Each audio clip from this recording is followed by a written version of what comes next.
Hello, in this video I'm going to show you how to do the front view for your orthogonal drawing. Before I start, in the comments below I've added this image.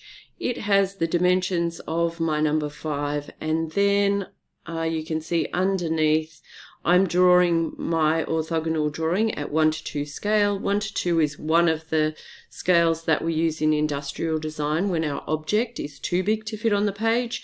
The number 1 refers to the size of my drawing. The number 2 refers to the size of the actual object. So effectively, my drawing is half the size of the object. There is an explanation on page 13 of your VICA technical drawing specs of scale and appropriate scales for the different design fields. Alright, so before I start my drawing, I've got my title block template here all filled in, ready to go with my orthogonal symbol, but I don't want to move any of this in the course of my drawing, and so I want to lock it. There's a couple of ways I can do that. I could just select the whole thing and go to Object, Lock, and lock the selection, but actually what I'm going to do is I'm going to create a new layer, which is where I'm going to do my actual drawing. So to do that, I go over here and choose this symbol for layers. If you can't see the symbol there, you can go up to Window and it'll be in your window menu up here. But what I'm going to do is create a new layer. So I'll go down here to this square with a plus sign on it. I'm going to click on there to create the new layer, and then I'm going to go back into my original layer, and next to this eyeball here where this space is, if I click there, it'll bring up a little padlock, and that means that that layer is locked and that nothing I do is going to affect it or move anything in that layer around. Then I just need to highlight my new layer so that that's the layer that I'm working in. Alright, so to start my drawing, I'm going to draw a rectangle, the dimensions of my number 5, so the total height and total width.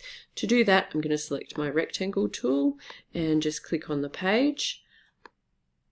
My number 5 to scale, to a 1:2 scale, is 65 millimeters wide and 102 millimeters high. So once I've got my box there, I'm going to turn that into a guide, which I can do by going up to View and scrolling down to Guides, or I can use the shortcut, which is Control 5. So if I click off there now, you can see that that is a guide. Now, to do my drawing, what I'm actually going to do is I am going to drag in a whole lot of guides to coincide with the major features of my number 5. So the first guide that I'm going to bring in is for this line here.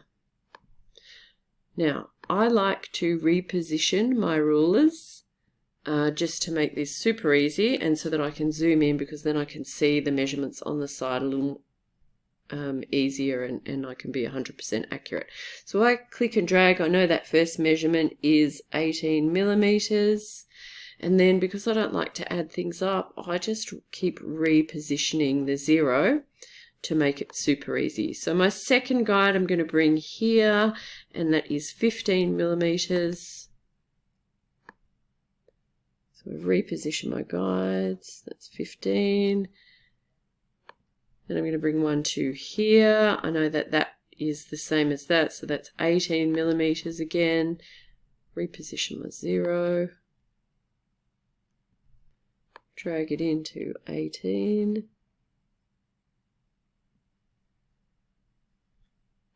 The next one is for this gap here, which is 17 millimeters.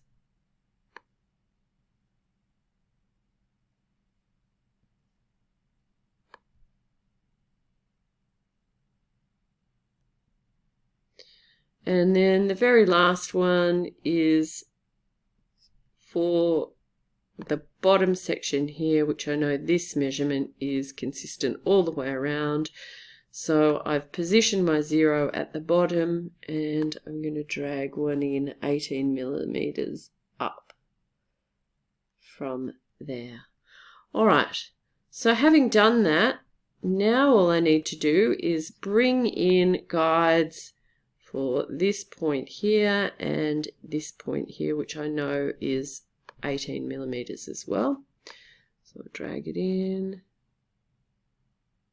put one there, and then I'm going to reposition this over this side and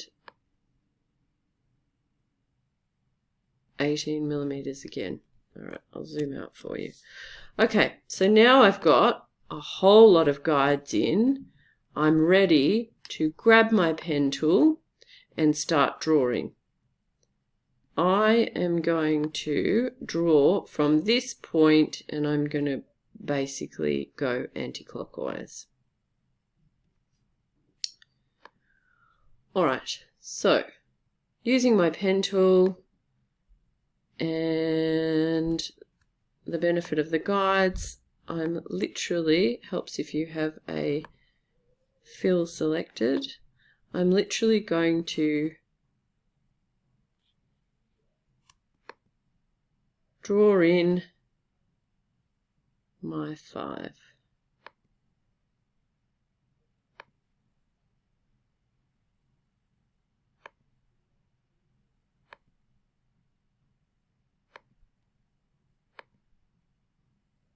Okay, at this point I need to add in a rounded section.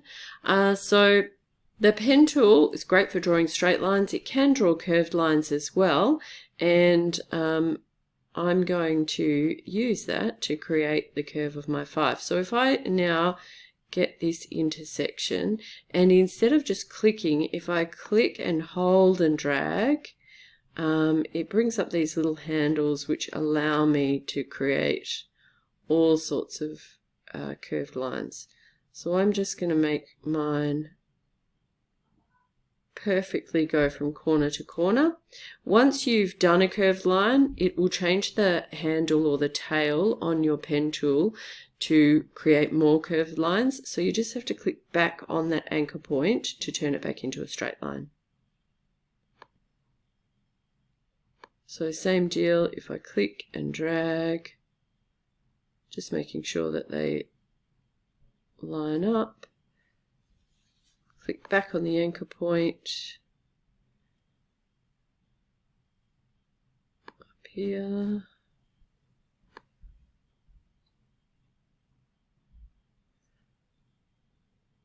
The pen tool can be a bit tricky at first and it feels a little bit out of control, but if you can master it, it's a fabulous tool. All right, so there I have my number 5. Perfectly accurate, but in this drawing at the moment, the corners are perfect right angles. If you have a look at my 5, the corners are actually a little bit rounded, and I want this to be perfect. So what I'm going to do is I'm going to use another feature of Illustrator. Because I've drawn this with the pen tool, I've created a single path, a joined path. If you've decided to do it with the line segment tool, it's possible, but instead of having one single path, you'll probably have a whole lot of unconnected lines, and you might need to go and select the whole lot, and then that's just selected all of my guides as well. But if you select the whole lot and then go up to Object, Path and Join, you should be able to join it and create a single path. I don't need to do that because mine is a single path. All right, so what I'm going to do is select it, and then I'm going to go over here to my Direct Selection tool, which allows you to select separate anchor points and move them. So I could grab, if I click on that one, I can grab a single anchor point and pull it like that. I don't want to do that. What I want to do is I want to grab these points here, but I don't want to do a single one at a time, so I'm going to select the whole thing. Try again. Turn the guides off.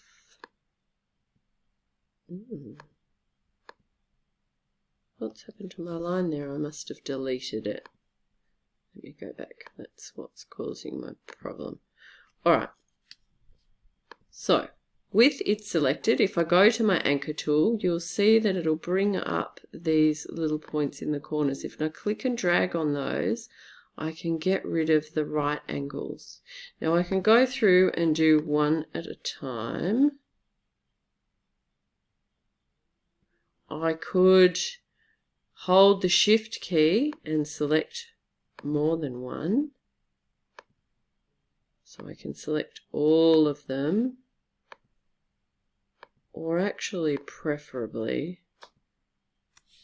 when I first selected it, it would have highlighted all of them. But anyway, either way, you can see now that I have taken that hard edge off all of those, except this one down here.